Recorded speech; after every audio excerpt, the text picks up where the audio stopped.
Tell us briefly about yourself.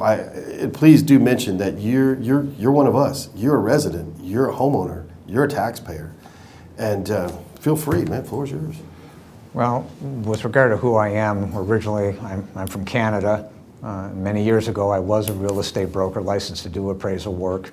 Whoa. I became a developer and have built thousands of multifamily units, 28,000 some odd single family lots. In addition to being a 35-year plus builder developer, I have a background in statistical probability and quantitative finance.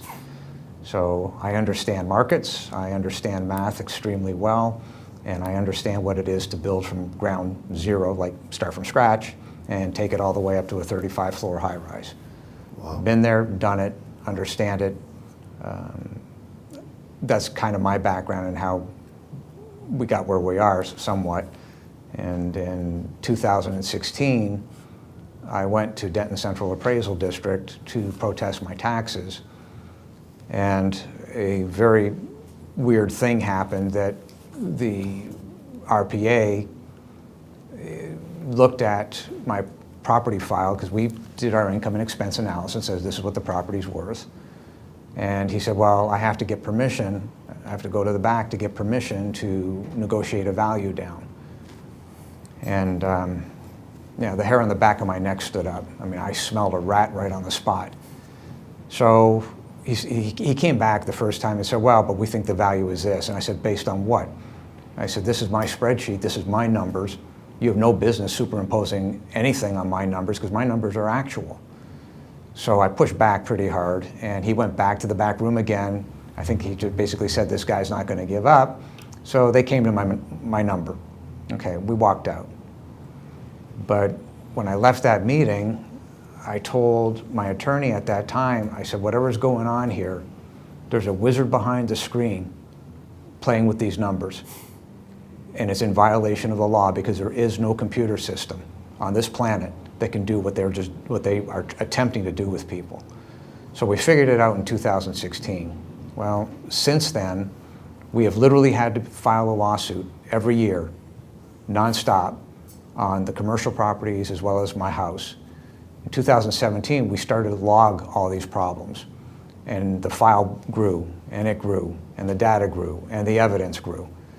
And you can see all the evidence on our website. I mean, it's all there. There's gigabytes of data. And what's so important about that data, we didn't invent it. We didn't invent their audio tapes. We didn't invent their videotapes. We didn't invent their numbers. What we did is take their numbers and prove that their actions are in fact criminal. And we did that by breaking down what the law says. So what in reality we've done is we've tied USPAP, Uniform Standards of Professional Appraisal Practice, to the math, and USPAP is fine. But we tied it to the math, we tied it to the Texas Property Tax Code, we tied it to the Texas Constitution, and then we tied it to the US Constitution. In essence, we built a box that they can't get out of. It's their documents, their evidence, and to that point, here's a list right here of 67 documents, including USPAP, including the property valuation study. Everything that a CAD touches is literally being ignored. They are literally violating every single appraisal law ever written. And all the evidence proves it. So that's kind of a short answer to what could be a very long answer, but that's the bottom line. Wow. And the purpose of us meeting today is to get your message and story out. And also, you have a petition. Can you tell us a little bit about the petition, what it's about, and your latest petition numbers as well? How's that going? The petition is designed to help the judges that we will be in front of understand that this affects mom and pop. And it's crucial because we can tell the judge, these are real people. This is not the Mitch Vexler show. Right. This is real people that are being smashed to smithereens, where their houses are being stolen by overvaluation and overtaxation. These two things are completely illegal, and this is what is happening.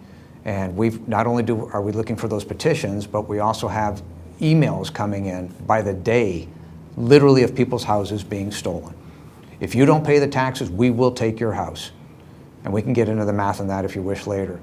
The answer to your question is, how's the petition going? I think as of this morning, we're about 1387. We're gaining about 100 a day, which is really, really good.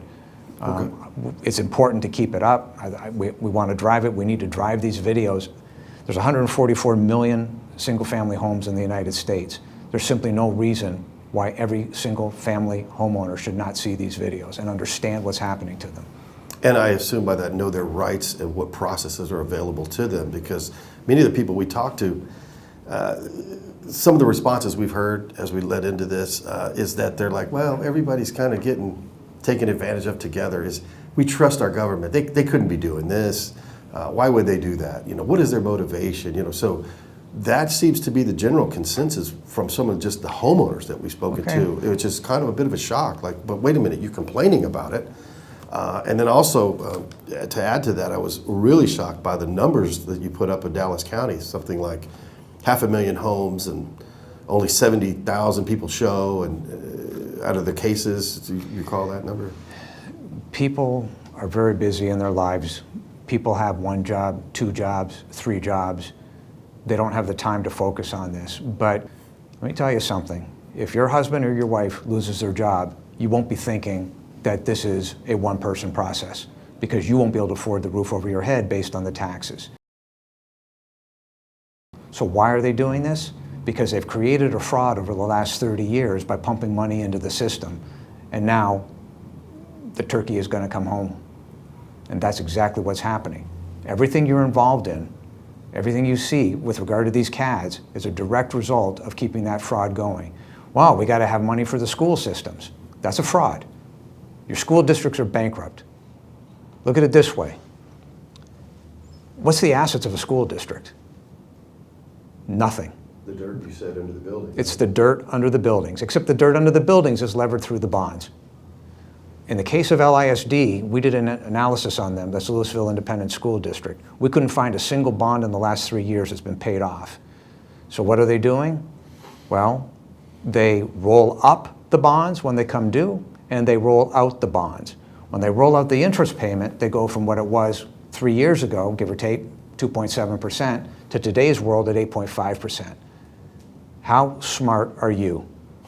That's a 400% increase because you didn't do your job when you had the ability to retire the bonds. The school districts are bankrupt. Over and above that, just last week, there was a second meeting, 2 weeks in a row. At the meeting that the Tarrant Appraisal District put forward, a lady by the name of Emily wrote a fantastic article.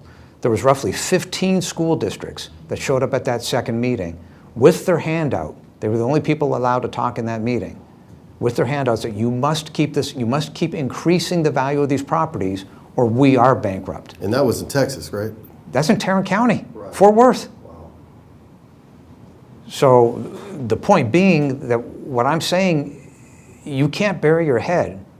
If you don't take action now, this will not be recoverable. We're trying to arm mom and pop with enough information to be able to stand up and at least protest. First off, know what's happening in your life, because this issue touches you every single day. Second of all, arm up in such a way that you can stand in front of these ARB panels and say, here is my property's evidence. Here are my property's comps. And so even on that point, watch this one for a second. You got 6 comparisons on an average property, okay? If 2 of those comparisons are not in fact comparisons, as they did, speaking personally on my house, I had a comparison in Carrollton. Okay, I live in Copper Canyon. Carrollton's 35 miles away. North Lake is 28 miles away. They're not comparisons. Here's the problem, and it goes to your point. You have what's called a cumulative compound effect. So Don Spencer, the chief appraiser at Denton Central Appraisal District, stood in front of the board in October 23 and said, we took 60,000 properties outside of the database, manipulated them, his words, in Excel and put them back. Well, I happen to have something called an infection rate spreadsheet. We got busy. We ran the spreadsheet. That one statement alone with those 60,000 properties proves irrefutably, because it's their testimony under threat of perjury, that the database is 76% corrupt. What do you mean by that? Corrupt? It's totally corrupt. It's garbage. Because if you have two comparisons on 6 properties, those 2 are not comparisons. But the cumulative compound effect of using those 2 in another neighbor, in another neighbor, in another neighbor, it takes exactly 2 years, and you run it up to 76% corrupt database. Now, let's assume that Don Spencer lied. Good assumption. Let's say it's 80,000. That 80,000 turns into 92% corrupt data.